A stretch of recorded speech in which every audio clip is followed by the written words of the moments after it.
అలాంటి భక్తులు అత్యంత పవిత్రంగా భావించే ఈ క్షేత్ర పవిత్రను కాపాడవలసిన బాధ్యత ప్రతి ఒక్కరిపైన ఉంది. అలాంటిది ఉన్నప్పుడు అక్కడ పోయినప్పుడు నియమాల్ని, ఆగమ శాస్త్రాల్ని, ఆచారాల్ని, నిబంధనల్ని తప్పనిసరిగా పాటించాలి. అలాంటి పాటించకపోతే కొందరి మనోభావాలు కూడా దెబ్బతినే పరిస్థితి వస్తుంది. అందుకే ఈరోజు అతను మాట్లాడిన మాటలు చూస్తే నేను వెళ్తాను, అవి కరెక్ట్ కాదు. నేను హితో పలుకుతున్నా, అనుభవంతో చెప్తున్నా. నేను ఇంత మునుపుడు పోయాను, నేను ఎందుకు పోకూడదంటే, ఇంత మునుపు మీరు రూల్ వైలేట్ చేస్తే మళ్ళీ చేయాలనా?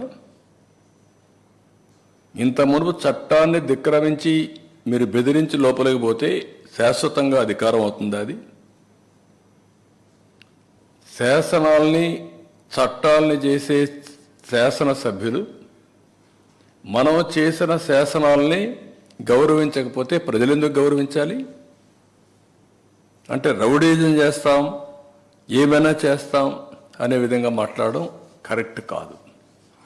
రెండోది, కాశ్మీర్ ముఖ్యమంత్రి చాలామంది లా అబైడింగ్ సిటిజన్స్ అంతా ఎవరొచ్చినా గౌరవంగా డిక్లరేషన్ ఇచ్చి లోపలికి వెళ్ళారు. వాళ్ళకి ఎవ్వరు అబ్జెక్షన్ చేయలేదు.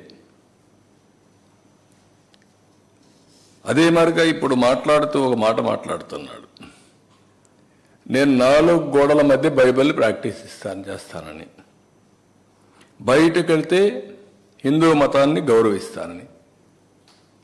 గుడ్. గౌరవించడం అంటే ఏంటి? ఆ టెంపుల్కి పోయినప్పుడు ఆ టెంపుల్లో ఉండే సాంప్రదాయాల్ని పాటించడం, అక్కడుండే ఆచారాల్ని అమలు చేయడం, ఆ నియమాల్ని, నిబంధనల్ని తప్పకుండా ఉల్లంఘించకుండా పాటించడం అంటే మీరు వేరే మతాల్ని గౌరవించినట్టు. అట్లా కాకుండా నేను ఎప్పుడు ఇంతవరకు ఎవరు అడగలేదు, ఇప్పుడు ఎవరు అడుగుతారు నన్ను, ఇది కరెక్ట్ కాదు. అందుకనే ఈరోజు నేను అడుగుతున్నా, మీకు గౌరవం ఉంది, మీరే ఒప్పుకుంటున్నారు, నేను బైబిల్ చదువుకుంటానని. తప్పు చేసి దబాయిస్తే అది నిజమవుతుందని చంద్రబాబు నాయుడు అనుకుంటే అది ఆయన భ్రమే.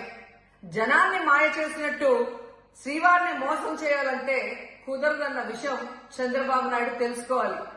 నిన్న జగన్ గారు తన తిరుమల పర్యటన మీద స్పష్టంగా ప్రెస్ మీట్ పెట్టడం జరిగింది.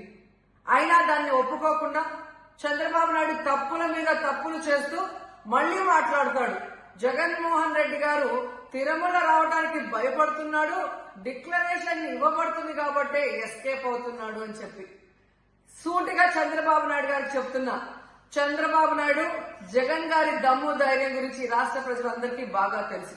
నిన్న కూడా ఆయన భయపడేవాడైతే అంత స్పష్టంగా ప్రెస్ మీట్ పెట్టి ఏ విధంగా తన మతం, మానవత్వం, తను ఏ విధంగా బైబిల్ చదువుతారు, బయటకు వచ్చినప్పుడు హిందువుల మనోభిప్రాయాల్ని గౌరవించి గుళ్లకు వచ్చి పూజలు చేస్తారు, అలాగే మసీదులకు వెళ్లి ఎలా పూజలు చేస్తారు, అలాగే సిక్కుల్ని గౌరవించి ఎలా వాళ్ళ పూజలు చేస్తారో చెప్పడం జరిగింది.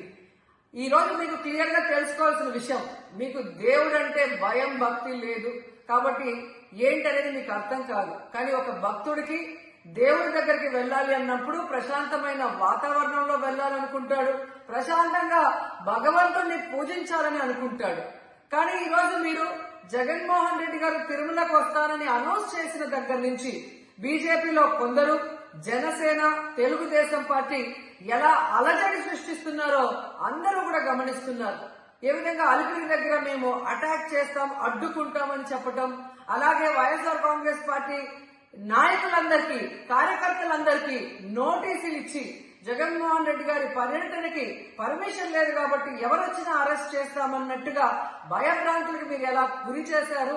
అండ్ ఈరోజు కుల రాజకీయాలు చేసి రాష్ట్రాన్ని భ్రష్టు పట్టించడమే కాకుండా మత రాజకీయాలు కూడా మీరు ఎలా చేస్తున్నారో అందరూ కూడా గమనిస్తున్నారు.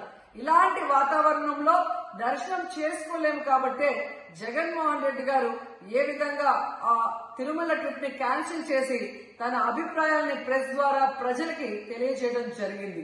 సో నిజమైన భక్తుడు జగన్మోహన్ రెడ్డి గారు ఎప్పుడైనా మళ్లీ వెళ్లి వెంకటేశ్వర స్వామిని దర్శించుకోగలరు.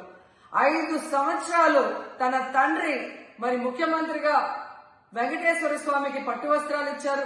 జగన్మోహన్ రెడ్డి గారు 5 సంవత్సరాలు మరి పట్టు వస్త్రాలు ఇచ్చిన తర్వాత ఈ నీచమైన రాజకీయాలు చేస్తూ డిక్లరేషన్ పేరుతో మీరు మాట్లాడుతూ ఎవరు అడ్డుకున్నారు అని చెప్పి మళ్లీ దిగజారుడు రాజకీయాలు చేస్తున్నారు.